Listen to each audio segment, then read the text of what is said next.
చూస్తే రేపటి యోగా దినోత్సవాలను పురస్కరించుకొని సికింద్రాబాద్ పరేడ్ గ్రౌండ్ లో 24 గంటల కౌంట్ డౌన్ కార్యక్రమం నిర్వహించారు. కేంద్ర మంత్రి కిషన్ రెడ్డి ఆధ్వర్యంలో జరిగిన ఈ కార్యక్రమానికి తెలంగాణ గవర్నర్ శివప్రతాప్ శుక్లా, మాజీ ఉపరాష్ట్రపతి వెంకయ్యనాయుడు, పలువురు ప్రజా ప్రతినిధులు, క్రీడాకారులు, సినీ నటులు, యోగా నిపుణులు హాజరయ్యారు.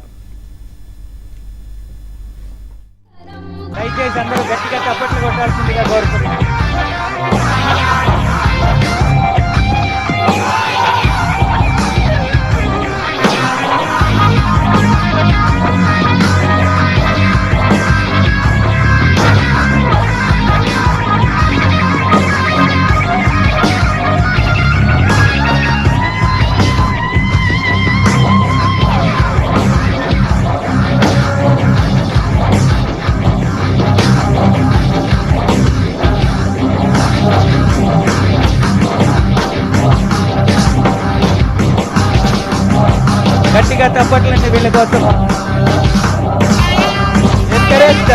స్కూల్ వాళ్ళ సౌండ్ ప్లీజ్.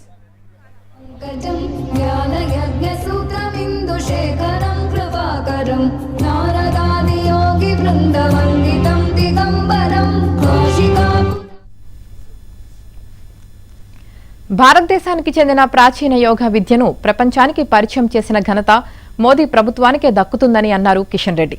ప్రస్తుతం 200 దేశాల్లో యోగా డే జరుపుకుంటున్నారని చెప్పారు. రేపటి యోగా దినోత్సవ కార్యక్రమంలో అందరూ పాల్గొనాలని పిలుపునిచ్చారు.